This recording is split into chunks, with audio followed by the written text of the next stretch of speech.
हमारे मुख्यमंत्री श्री अरविंद केजरीवाल जी के स्वागत के लिए मैं बुलाना चाहूंगा सरदार पटेल गुज्जर महासभा की तरफ से सुभाष चावड़ा प्रधान जी, जो एसडीओ रिटायर्ड हैं हिसार से। मैं बुलाना चाहूंगा आदरणीय अरविंद जी का, वो स्वागत करेंगे, मंच पर आए।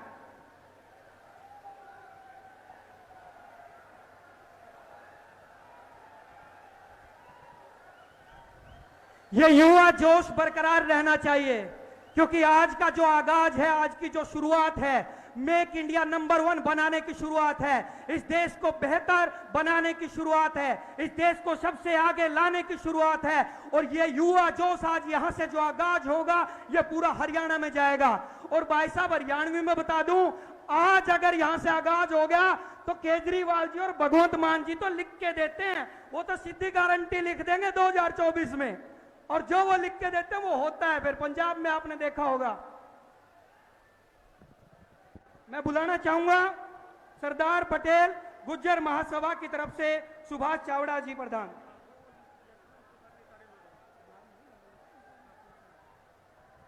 कई साल तक दूर नहीं हटती। फिर इस धरती का धन्यवाद भी है, और यह धरती अब जाग गई है। यह धरती भी पंजाब की तरह उन बादलों को हटाने के लिए तैयार है जो बादल इस प्रदेश को धूप नहीं आने देते, जो बादल इस प्रदेश पे ना पानी आने देते ना धूप आने देते। पूरे आसमान को जो घेर के खड़े हैं, उन बादलों को हटाने के लिए आदमपुर की धरती भी तैयार है। आज बड़ा आगाज आदमपुर की धरती से होगा, ऐतिहासिक आगाज। एक सपना जो हम सब ने देखा, जो हम सब सोचते हैं।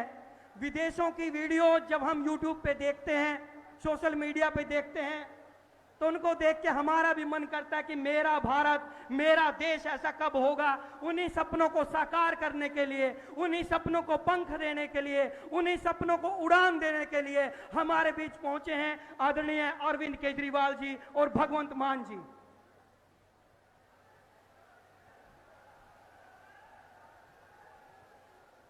आगे जो साथी खड़े हैं वो बैठ जाइए, जो आगे साथी खड़े हैं बैठ जाइए, ताकि पीछे वाले आराम से देख सकें। आगे जो साथी खड़े हैं, सिर्फ मीडिया वाले साथी खड़े रहेंगे, बाकी साथी बैठ जाइए। सभी मीडिया बंधुओं का भी मैं यहाँ स्वागत करता हूं कि आप गवाह बनने जा रहे हैं एक ऐतिहासिक पल का। वो पल जहां से एक नए सपने की शुरुआत होगी, जहां से एक नई जिंदगी की, एक नई उम्मीद की, नई राजनीति की शुरुआत होगी। ज्यादा समय ना लेते हुए मैं बुलाना चाहूंगा एक बार स्वागत के लिए व्यापार मंडल मंडी आदमपुर। एक बार जल्दी पहुंच जाइए, उसके बाद हम कार्यक्रम आगे पूरी हो चुकी। एक नया जोश देने वाले, और जिन्होंने आगाज किया था सरकार बनते ही, एक ऐसा आगाज जो किसी ने आज तक नहीं किया। 2 ऐलान उन्होंने किए थे। एक किया था कि किसी भी सरकारी दफ्तर में आज के बाद किसी मुख्यमंत्री की फोटो नहीं होगी, बल्कि भगत सिंह और भीमराव अंबेडकर की फोटो होगी। ऐसा ऐलान करने वाले पहले मुख्यमंत्री, और जिन्होंने अपने मुख्यमंत्री बनने की शपथ खटकड़कला गांव भगत सिंह के गांव से ली, उनको मैं आमंत्रित करना चाहूंगा। आप आए और इनको संबोधित करें, हरियाणा को संबोधित करें, इस प्रदेश को संबोधित करें। धन्यवाद।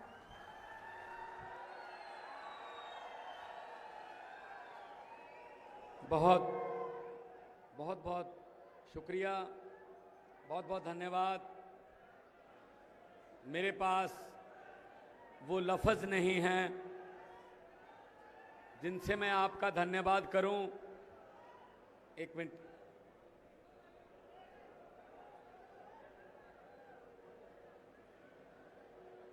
क्योंकि इतनी गर्मी के बावजूद आप लोग धूप में खड़े रहे, इंतजार करते रहे। ये धूप में खड़े रहना, ये इंतजार करना और बिना कहे तालियां बजाना, ये इस बात का सबूत होता है कि लोग जो हैं वो बदलाव के लिए तैयार हैं।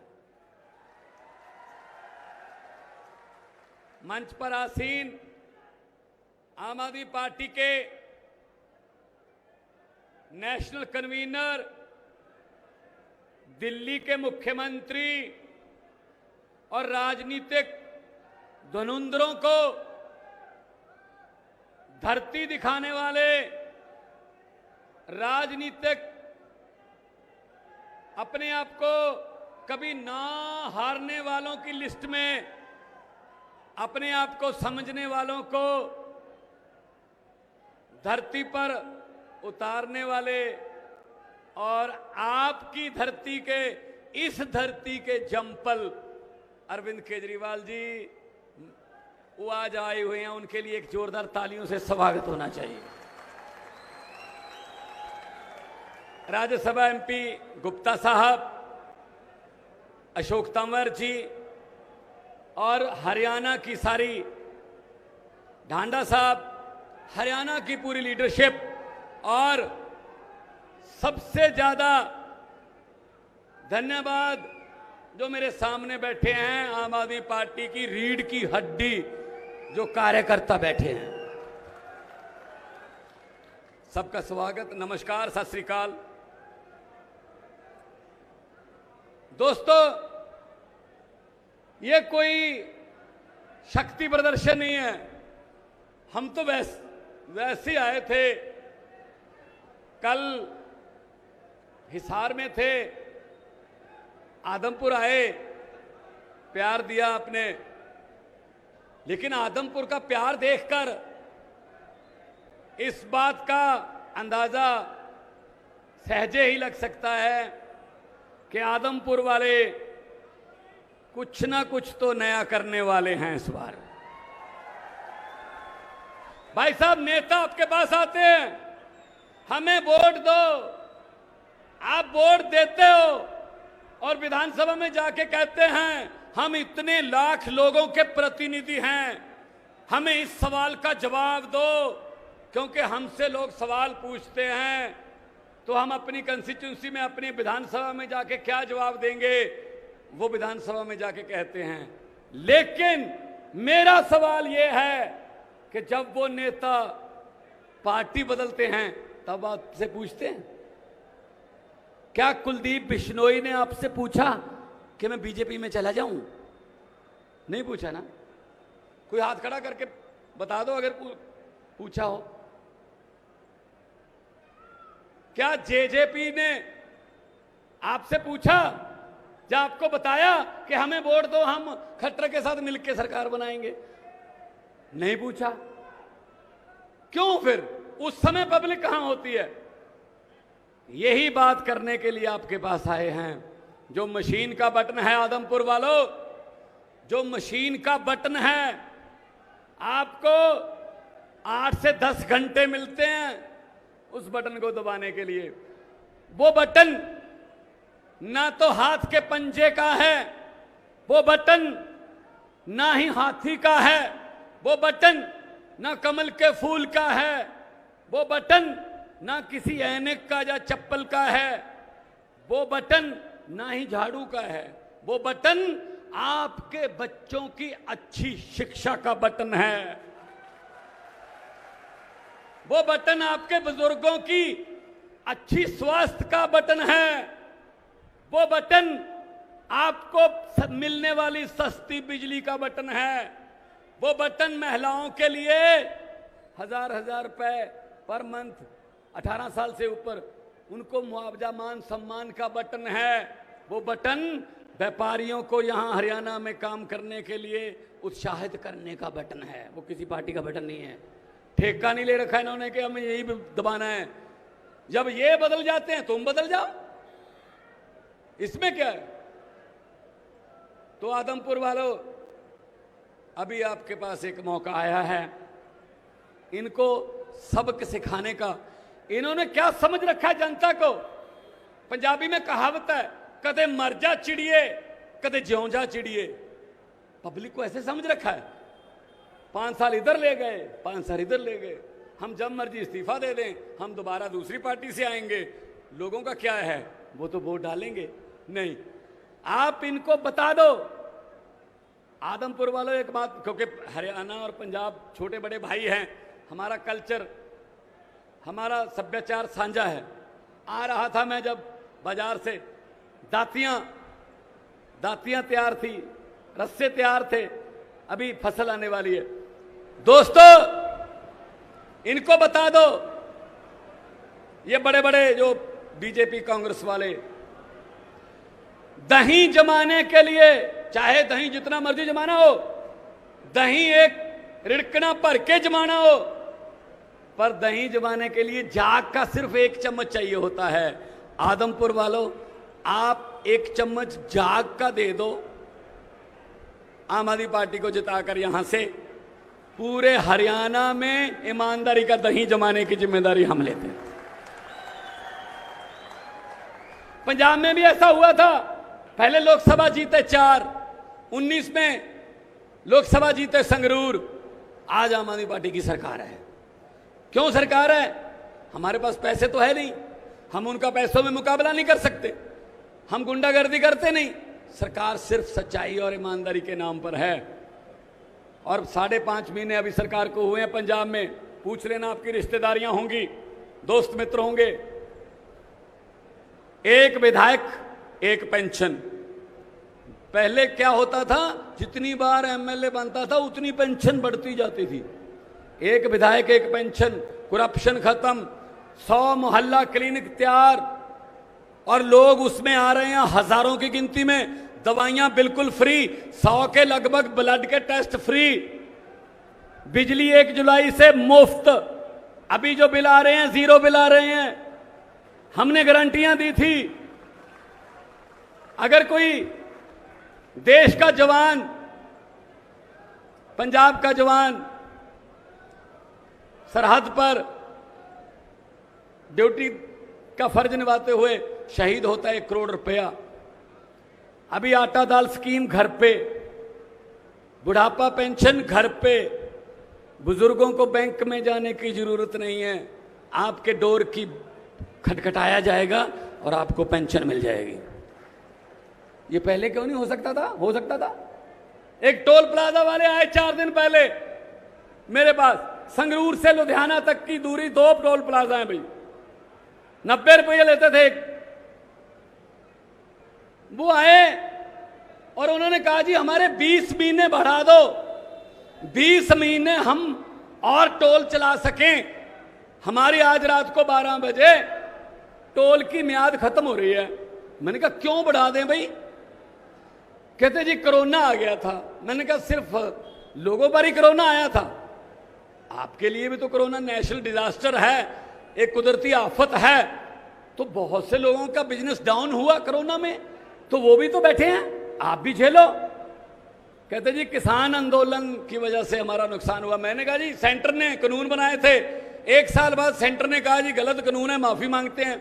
अब उनकी गलती की हम खमियाजा क्यों भुगते हैं?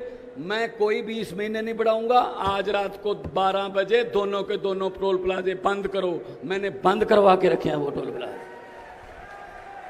कोई और होता, कोई कांग्रेसी या बीजेपी की सरकार होती, वो 20 महीने की जगह उनको 30 महीने कहता और कहता यार मेरा भी हिस्सा डाल लेना, मेरे भांजे का हिस्सा डाल लेना, मेरे भतीजे से बात कर लेना। ये बात चलती थी।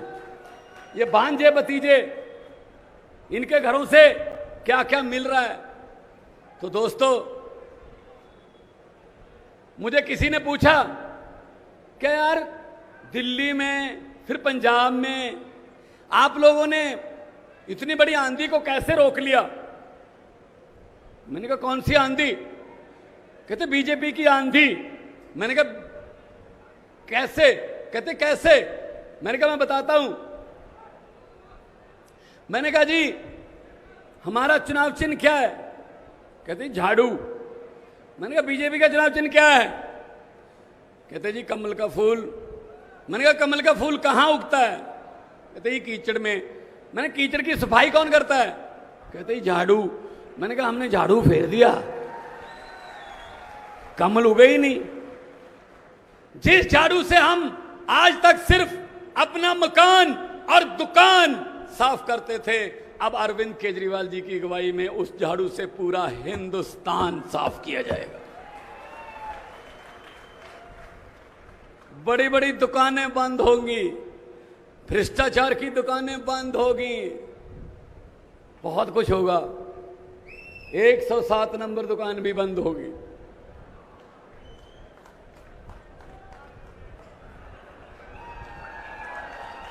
सही है ना? बंद हो जाएंगे ये। इन्होंने समझ क्या रखा अपने आप को यार? पब्लिक है, ये पब्लिक है, सब जानती है। लोकतंत्र में लोग बड़े होते हैं। लोग जब चाहें आदमी अर्श पर और कुलदीप बिश्नोई की तरह हंकार करे ऊपर जाकर, तो लोग कहते हैं आजा बेटा फर्श पर।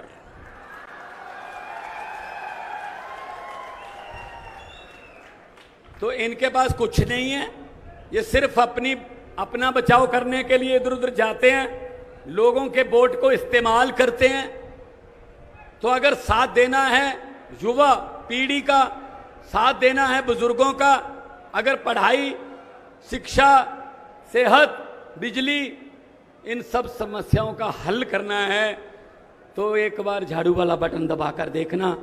दिल्ली में एक बार दबाया था लोगों ने, उसके बाद दूसरे बटन को भूल गए लोग, भूल गए। ये कांग्रेस, चलो छोड़ो, कांग्रेस की क्या बात करनी है। कांग्रेस की हालत तो उस 90 साल बुजुर्ग की तरह हो गई जिसको डॉक्टर भी जवाब दे देते हैं कि घर बैठाकर सेवा कर लो, अब कुछ नहीं है, बस सेवा चल रही है, अब तो कुछ नहीं है उनके पास। सबसे ज्यादा उन्होंने लूटा है। और बाकी दूसरी है जुमला पार्टी। आजकल जुमलों की फैक्ट्री चल रही है, 24 घंटे जुमलों की फैक्ट्री में जुमले बन रहे हैं आपके लिए कि किस जुमले से भावनाएं भड़केंगी, किस जुमले से नफरत फैलेगी ज्यादा, किस जुमले को बोलने से लोग आपस में लड़ेंगे। ये बना रहे हैं वो नारे, उनसे बच के रहना, उनसे बच के रहना।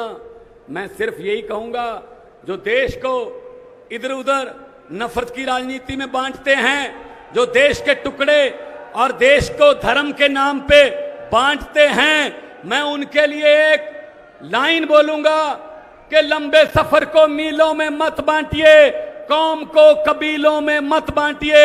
एक बहता दरिया है मेरा भारत देश, इसको नदियों और झीलों में मत बांटिए। 2 नारे लगाएंगे, हाथ ऊपर करके, पता चल जाना चाहिए, क्योंकि उनके भी आदमी खड़े हैं यहां, उनको पता चल जाना चाहिए कि गलती हो गई है आपसे, बस इस्तीफा देके उनको पता चल जाना चाहिए कि इस बार नहीं, ऐसा लोगों को हम ग्रांटेड नहीं ले सकते। आपके नारों की आवाज बता देगी। एक बार क्या हुआ, मैं उससे पहले जब 2015 के चुनाव थे तो रामलीला ग्राउंड में नरेंद्र मोदी जी की रैली हुई, तो लाइव चल रही थी, मैं सीएम साहब के पास बैठा था दिल्ली में, तो रश हुआ, उसके बाद नारे लगाने लगे। वो नारे लगाते हुए देखकर मैंने सीएम साहब को कहा, मैंने कहा जी शपथ लेने की तैयारी करो, हमारी सरकार बनेगी। इन्होंने कहा जी आपको कैसे पता चला? मैंने कहा जी नारे देखकर। कहते नारे तो ठीक लग रहे हैं। मैंने कहा नहीं सर, नारा लगाने के अंदाज से पब्लिक बता देती है। वो कहते थे, स्टेज से आवाज आती थी हर हर मोदी, तो लोगों में से आवाज आती थी घर घर मोदी, मतलब हाथ ऊपर जाता था, गर्दन नीचे जाती थी। मैंने कहा जी दिहाड़ी पर आए हैं, ये वोट नहीं डालेंगे। नारा सच्चा जब लगता है तो गर्दन भी ऊंची जाती है, हाथ भी ऊपर उठता है। 2 नारे लगा के बता दो, इनकलाब, थोड़ा और, इनकलाब, इनकलाब, वंदे भारत माता की, बोले सोनिया। बहुत बहुत धन्यवाद, बहुत बहुत धन्यवाद, बहुत बहुत धन्यवाद आदरणीय भगवंत मान जी। और हरियाणवी स्टाइल में हम स्वागत जरूर करना चाहेंगे आदरणीय भगवंत मान जी का कि जड़े सर पे बोरला, ढूंगे पे दामन और दूध दही का खाना, ईसा एंडी महारा हरियाणा। भगवान बराबर मानना सा, भगवान बराबर मानना सा। जो मेहमान हमारे हैं सतोज गांव ते संगरूर जिला ते भगवंत मान पधारे हैं, धन्यवाद जी आपका हो गया आदमपुर में आना। ईसा एंडी महारा हरियाणा, ईसा एंडी महारा हरियाणा। बहुत बहुत धन्यवाद आपका, जो आपने इन युवाओं को एक नया मार्गदर्शन दिया, इस हरियाणा को एक नई दिशा देने का काम किया। अब मैं ज्यादा समय ना लेते हुए स्वागत के लिए एक बार बुलाना चाहूंगा बिश्नोई समाज से गुरमेश जी, ओम प्रकाश पुनिया जी, श्री राम जागू जी एक बार आए। और महिला विंग की कार्यकारिणी अध्यक्ष अनु काद्यान जी और उनकी टीम आदरणीय अरविंद जी को एक उपहार देकर सम्मानित करेंगे, उनको भी मैं बुलाना चाहूंगा। और हमारे बीच सतपाल चालिया जी, प्रेसिडेंट रविदास सभा, वो भी पहुंचे और आदरणीय अरविंद जी का यहां पर स्वागत करें।